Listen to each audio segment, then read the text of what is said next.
200 سال پہلے پوری دنیا کے اندر 2 سپر پاور، ایک رومن امپائر جس کا بادشاہ قیصر، اور ایک پرشین امپائر جس کا بادشاہ کسرا۔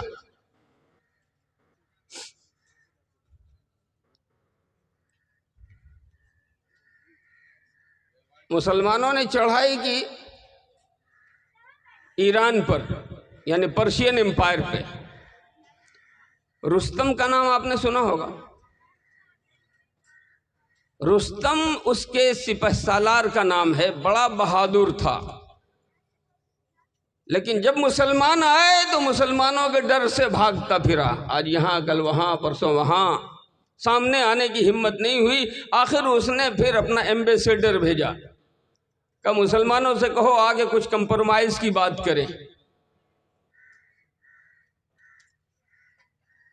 حضرت سعد بن ابی وقاص رضی اللہ تعالی عنہ نے تاریخ مقرر کر دی اور اپنے ایک سپاہی کو، ایک عام سپاہی کو، وہ صحابی تھے، حضرت ربی ابن عامر رضی اللہ تعالی عنہ، ان کو بھیج دیا کہ جاؤ آپ جا کے بات کرو۔ رستم کو معلوم ہوا کہ مسلمانوں کا ایمبیسیڈر اور سفیر آ رہا ہے بات کرنے کے لیے، تو دربار اس نے خاص طور سے سجایا، ایرانی قالین بچھایا، درباریوں کو رکھا، چمکیلی چیزیں رکھیں، فوجیوں کو جمع کیا، تلواروں کا پہرا یہاں سے وہاں تک قائم کیا۔ حضرت ربی آئے، دربان نے روک دیا گیٹ پر کہ اس طرح نہیں جا سکتے، کہ جاؤ اپنے سپہ سالار سے کہو کہ میں آیا نہیں ہوں، بلایا گیا ہوں، تمہیں بات کرنا ہے تو ٹھیک ہے ورنہ میں واپس جاتا ہوں، اور اگر اس کے پاس جاؤں گا تو میں اسی طرح جاؤں گا جس طرح یہاں کھڑا ہوں۔ مطلب اپنے گدھے پہ سوار، ہاتھ میں بھالا، دوسری طرف ایک تلوار جس کے اندر کترن لپیٹا ہوا، صحیح ڈھنگ کا خول بھی نہیں، نیام بھی نہیں، کہ میں نہیں آیا ہوں، تم نے بلایا ہے، بات کرنی ہے یا میں واپس جاؤں؟ اب گردن پھنسی ہوئی تھی رستم کی، اس نے خبر بھیجا دربان کے پاس کہ بھائی جس طرح آ رہا ہے آنے دو، جس طرح آ رہا ہے یا آنا چاہ رہا ہے آنے دو۔ تاریخ اٹھا کے دیکھو آپ کو یہ بات مل جائے گی۔ حضرت ربی جب گئے ہیں تو اپنی سواری کو اس ایرانی قالین پہ چلاتے ہوئے، اور ان کا گدھا وہاں لید کرتا ہوا گیا ہے، اور ہاتھ میں جو بھالا تھا سہارے کے لیے اس سے اس قالین کو کچلتے ہوئے گئے ہیں، اور پورا دربار غیروں کا، تنہا ربی، حضرت ربی ابن عامر اکیلے، پورا دربار ان کا، انہوں نے ان کو مروب کرنے کے لیے پورا دربار سجا کے رکھا ہے۔ اور یہ اللہ کا بندہ کسی سے نروس نہیں ہوتا، کسی سے مرعوب نہیں ہوتا۔ رستم کے سامنے گیا اور کہا رستم بول، کیوں بلا ہے؟ رستم نے کہا ارے ہم جانتے ہیں تم بھوکے ننگے لوگ ہو، کھانے وانے کو کچھ ملتا نہیں ہے، خواہ مخواہ ہمارے ملک میں چڑھائے ہو، چلو واپس چلے جاؤ، سال بھر کا غلہ بھیج دیں گے، اطمینان سے وہیں بیٹھ کے کھاتے رہنا، ورنہ ہم جانتے ہیں کہ تم لوگ تو ایسے گرے ہوئے آدمی تھے کہ نہیں ملتا تھا تو مردار ہی کھا لیا، نہیں ملتا تھا تو جمع ہوا خون ہی چاٹ لیا اور اسی سے اپنی پیاس بجھا لی۔ حضرت ربی نے کہا رستم تم نے سچ کہا، جب تک نبی ہمارے درمیان نہیں آئے تھے اور جب تک اللہ کی کتاب راستہ دکھانے کے لیے ہمارے پاس نہیں آئی تھی تو ہمارا حال وہی تھا جو تم کہہ رہے ہو، ہمیں جینے کا ڈھنگ نہیں تھا، ہم حلال و حرام کی تمیز نہیں جانتے تھے، جو جی میں آتا تھا کر لیتے تھے، لیکن اللہ نے احسان فرمایا، اللہ نے کرم فرمایا، اپنا نبی بھیجا، اپنی کتاب بھیجی، اور اس نبی نے اور اس کتاب نے ہمیں زندگی کا صحیح مفہوم سمجھانا شروع کیا، ہمیں زندگی گزارنے کا طریقہ سکھانا شروع کیا، ہمیں آداب بتائے، اور اب الحمدللہ ہم اس کتاب کے ساتھ ساتھ چل رہے ہیں۔ رستم نے کہا کہ اچھا تو پھر آئے کیوں ہو؟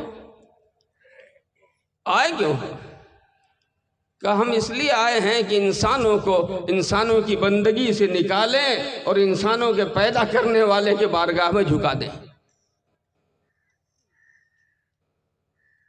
انسانوں کی بندگی سے نکال لیں اور جس رب نے انسانوں کو پیدا کیا ہے اس رب کے ہاں جھکا دیں۔ ہم تم کو بھی دعوت دیتے ہیں رستم کہ تم بھی ایمان قبول کر لو، ہمارے بھائی بن جاؤ۔ کہا نا، باپ دادا کا دھرم چھوڑ دیں گے، یہ ذلت برداشت نہیں ہوگی۔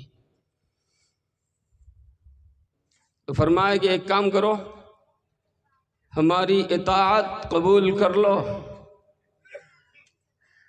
ہمیں اپنا حاکم تسلیم کر لو، تھوڑا سا ٹیکس تمہارے اوپر لگایا جائے گا، تمہاری حفاظت کی ذمہ داری ہماری ہوگی۔ رستم نے کہا یہ بھی منظور نہیں ہے، یہ تو اور ذلت کی بات ہے۔ تو حضرت ربی نے فرمایا تو پھر میدان ہی میں فیصلہ ہوگا۔ رستم نے کہا اچھا، یہ چیتھڑا لگی ہوئی تلوار سے تم ایران فتح کرنے آئے ہو؟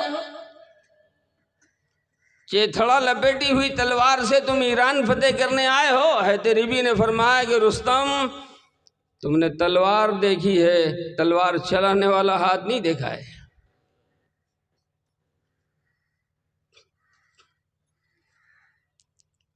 رستم نے کہا اچھا ہاتھ دکھاؤ گے؟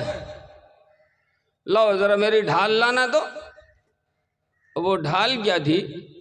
گینڈے کی کھال کی ڈبل تہ کی ڈھال تھی اور ایسی سخت تھی، وزنی اتنی کہ رستم کے علاوہ کوئی اٹھانے کی ہمت نہیں کرتا تھا، موٹی اور سخت اتنی زیادہ کہ کوئی بھی تلوار اس کے اوپر پڑتی تھی تو تلوار کی دھار مڑ جاتی تھی، ڈھال کا کچھ نہیں ہوتا تھا۔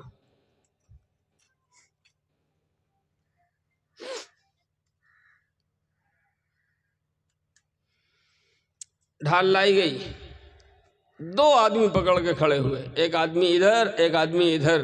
حضرت ربی رضی اللہ تعالیٰ عنہ نے تلوار نکالی، چیتھڑا کترن ہٹایا اس تلوار پر سے، ہاتھ میں تلوار لیا اور پھر بسم اللہ کہہ کے ایک وار کیا، بس ایک وار۔ تاریخ کہتی ہے ڈھال کا آدھا ٹکڑا اس کے ہاتھ میں اور ڈھال کا آدھا ٹکڑا اس کے ہاتھ میں۔ پورا دربار لرز گیا کہ اب تک جس ڈھال پر بڑی سے بڑی قیمتی اور عمدہ تلوار پڑتی تھی تو تلوار کی دھار مڑ جاتی تھی، ڈھال کا کچھ نہیں ہوتا تھا، اور یہ کون سا آدمی ہے چیتھڑا لپیٹی ہوئی تلوار سے اس نے ایک وار کیا اور ڈھال دو ٹکڑے میں بٹ گئی، آدھی ڈھال ادھر اور آدھی ڈھال ادھر۔